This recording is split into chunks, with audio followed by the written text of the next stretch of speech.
Mabilisang sharing lang ito mga master, yan, explanation. Worth it ba yung mga mamahaling gitara para sa mga beginners? At ano daw yung mga mai-recommend ko na mga gitara for beginners? Napakagandang topic to mga master, kaya kung ito rin yung gusto mong malaman, so manood ka. Saglit lang itong video na to. So lahat ng sasabihin ko dito is part yan ng aking guitar journey experience. Nasa sa inyo na yan kung agree kayo dito or hindi. Worth it ba bumili ng mga mamahalin, mga big brands yan? Gibson, Fender yan. Tandaan nyo to mga masira, hindi kasi brand yung sukatan para magandang gitara na yan. Hindi. Tandaan nyo mga masira, hindi po yung brand yung nagmamatter na itong brand na to maganda to, ganyan, hindi.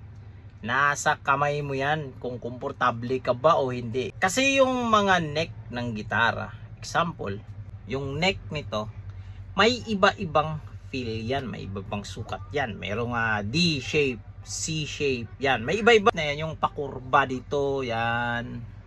Yan siya.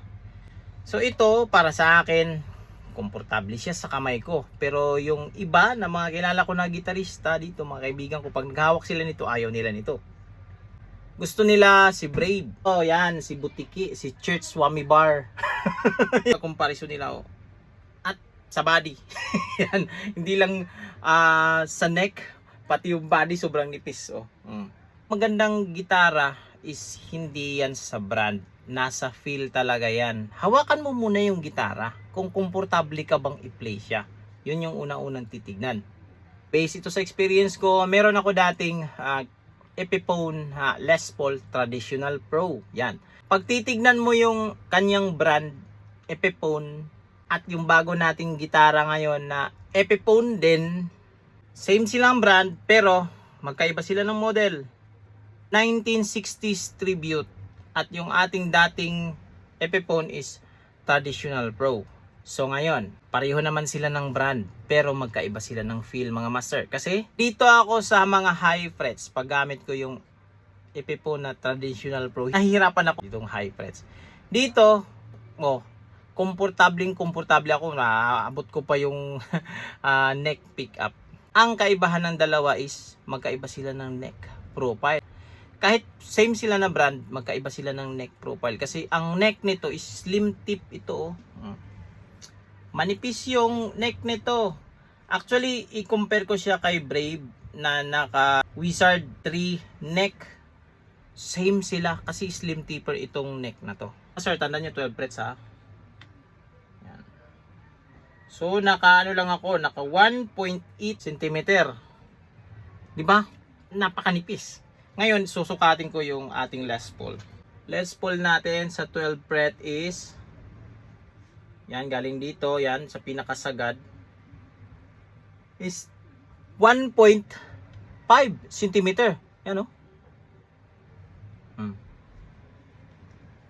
Mas manipis pa siya doon sa kay Brave, yung neck nito. Kaya, napaka-komportable sa akin itong gitarang to. Sa lahat ng gitara na nahawakan ko, ito yung pinaka-komportable sa lahat ng neck.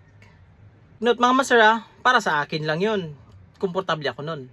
Kasi meron din namang hindi komportable pag maninipis yung neck. Lalo na yung mga malalaking kamay. So pag pinapahawak mo yan ng mga maninipis na neck, parang naninipisan sila. Gaya nito, Telecaster natin na J-Craft, ito. Hindi siya ganun kapal, yung kanyang neck profile, at hindi rin ganun kanipis. Sukatin natin yung kanyang 12 frets dito sa centimeter. So ito 12 frets. Okay. So naka 2 cm siya. Makapal siya ng bahagya doon kay Brave. Then yung pangalawa, yung tawag dito yung durability. Yan. Kahit hindi ganoon kamahalan ng mga gitara, pero durable siya. Kumbaga quality yung pagkakagawa sa kanya. Kahit budget na guitar or mid-range na guitar. Yan. Basta durable siya, magandang quality niya. Goods na yan for beginners. Huwag nating ilagay na bibili lang ako ng mga tag 1.5 na gitara kasi nag-start pa lang ako eh. Nako, yung mga tag 1.5 na yan, o meron nga 3K. Yan pa yung hahadlang sa'yo na hindi ka mag-i-improve. Kasi ang unang-una, hindi pantay-pantay yung frets. Pangalawa, matatalas yung dulo ng frets. Pangatlo, nagbo-bow. Mahina yung kanyang truss rod. Kahoy na ginamit, mahinang klase. Electronics, maraming mga static issues. Yan. Pag ginalaw mo yung kanyang mga volume knob, merong scratchy na tunog. At ang pinaka problema sa mga ganong mga gitara, mataas yung action. Pag mataas yung action, hirap tipahin. Hirap mag bar chord. Kahit electric guitar man yan, hindi yan sinasabi na pag electric guitar malalambot yung string. Hindi. Nasa action yan. Kaya natin sinasabi na ang hirap pala mag-gitara. No. Madali mag-gitara pag komportable ka sa gitara. Komportable sa mga daliri mo.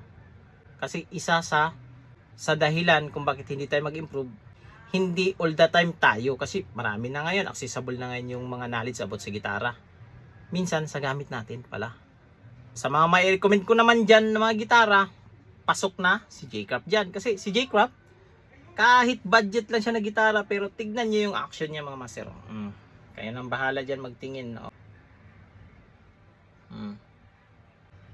Yan, tignan nyo dyan mga master. At malupit pa yung gitarang to, naka-stainless steel fret na. Saan ka pa nakikita ng mga budget na gitara na naka-stainless steel fret?